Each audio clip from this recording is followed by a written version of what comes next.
tell you something that most people don't say out loud. I've walked into rooms where the game was already rigged, where I was ignored before I said a word, where my credentials didn't matter because someone close to the manager felt threatened and they made sure I knew it. And here's the thing, it had nothing to do with me. My resume, solid. My work, consistently excellent. The issue, perception. Politics, power. That's the point of today's episode. Not to offer easy answers, because in real workplaces there aren't any, but to teach you how to observe carefully, read the room strategically, and recognize early when the dynamics are stacked against you. Because like in chess or in the army or real estate or teaching, if you don't know who holds the real power, you can't move wisely. But once you do, you can survive as long as you need to and eventually leave on your own terms. So today I want to start with, if you're new here, I am Michelle Ehrlich. I am a classic nerd at heart, trained as a Chinese linguist and intelligence analyst in the US Army. My work has taken me from war rooms to classrooms, from strategic military briefings to real estate boardrooms. I have been a teacher, a Fulbright scholar, strategist, and leader, but more than anything, I've always been a student of communication and power. When things got messy in the workplace, and they did, I didn't get bitter. I got curious. Instead of falling apart, I studied who was winning and why. I dug into military strategy, sociology, leadership, theory, communication, psychology, and classic works like The Art of War and How to Win Friends and Influence People. Now, each week, I share what I've learned, not theories, but timeless strategies adapted to help you navigate today's workplace with clarity, dignity, and power. Power isn't always where you think it is. This is a quote that Sun Tzu said 2,500 years ago when he wrote The Art of War. He who knows the terrain and himself will never be defeated. Here's what people get wrong about power at work. They think that it's based on titles, but real power is about influence, perception, and access. Strategy tip number 1, observe influence, not authority. Who gets things done fast? Who gets looped into every meeting? Who do others watch before speaking? These are the people with power behind the scenes. Here's an action step. Start building your power map by identifying 3 to 5 people at work who are always in the know, even if they don't have the fancy title. I want to answer a question for you. What to do when the power player doesn't like you? That has happened to me, so I want to address it. That's a tough one, and it happens more often than we talk about. You walk into a new role. You're qualified, you're eager to do good work, and then someone with hidden influence seems to have it out for you from day one. Not because of anything you did, but because they feel threatened. That happened to me. I once walked into a school and was paired with a mentor teacher. Before I even introduced myself, she made it clear with silence, eye rolls, and avoidance that I wasn't welcome. I hadn't said a word. I hadn't taught a single class. But her power position was clear, and eventually I learned she had more sway with leadership than anyone else in the building. Here's what I want you to know. You can't win over someone who is already decided that you are a threat. So your job is not to win them over. Your job is to protect your peace, document your work, and plan your next move. What to do in this situation? Do not start gossiping. Don't try to build alliances by talking behind your back. It will backfire. Do document everything. Keep a record of what you've done, what you were assigned, and when you completed it. If you're a profession like teaching, this is crucial. Even if your union won't fully protect you until tenure, you still want to have those documents. Do look for oversight or reporting structure. Some industries have processes for documenting misalignment or mistreatment. It may not change things overnight, but knowing your rights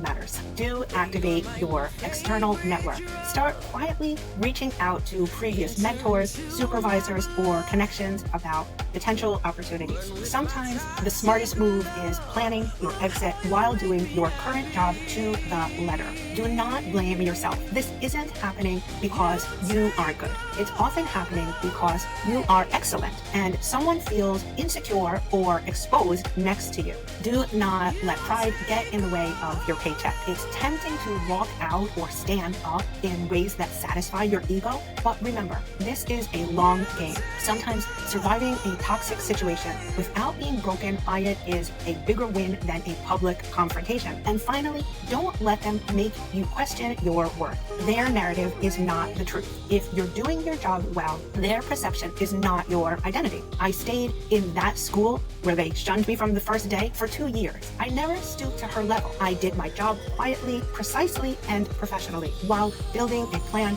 to move into environments where I could actually grow. That is what it means to play the long game like a strategist. It's not about pretending everything is okay. It's about knowing what battle to walk away from and which moves will protect your future. So how to align with power without sucking up. Sun Tzu says, and I quote him, "Victorious warriors win first, then go to war." Sun Tzu teaches position is power, and at work, that means quietly building trust and visibility, not pushing yourself into the spotlight or trying too hard to impress. Especially if you're introverted or conflict avoidant, this is where strategy saves you. Here are some tactical moves that work. Be the note taker. It's not about minutes, it's about visibility. You get access, context, and credibility. Handle the tasks that no one wants, like setting up the meeting, the phone calls, confirming the vendor, or printing the handouts. It positions you as a reliable source without being a threat. Be the quiet morale leader, a thoughtful email, remembering somebody's birthday, publicly backing a good idea.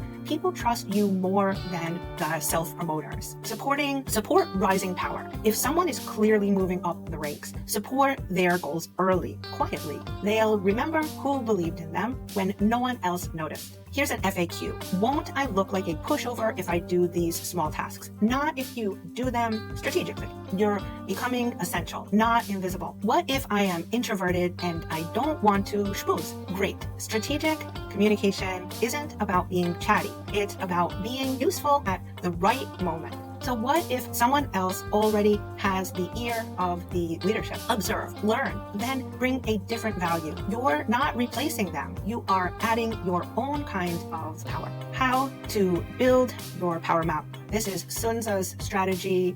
It always starts with one thing. Understand the landscape. Your workplace isn't flat, it is layered. Some people control resources, others control access, some influence decisions with one sentence. Others are just loud. Use your power map guide to track who has formal versus informal power, who controls visibility, budgets, schedules, or social alliances, who gets protected when things go wrong, which behaviors get rewarded and which get ignored. This isn't spying, this is strategic awareness, because once you see the map, you can stop stepping into landmines and start positioning yourself with intention. I want to share a story of somebody who got promoted not because they were the best, but because they had aligned well. This one science teacher aligned with that girl who ignored me. She showed up consistently. She was useful to the right person at the right time. So this means that you want to position before you are desperate. Sun Tzu had a saying, the greatest victory is the one that requires no battle.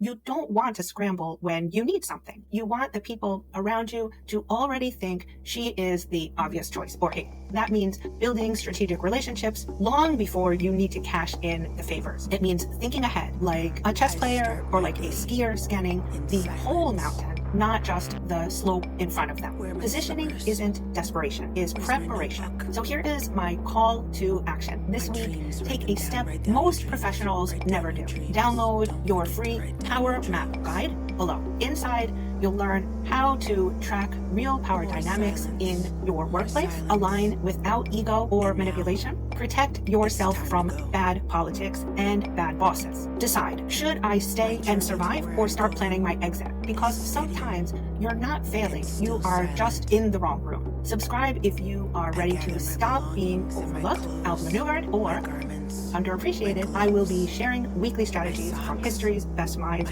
like Sun Tzu, Dale Carnegie, and others to help you rise, reposition, or retreat with dignity.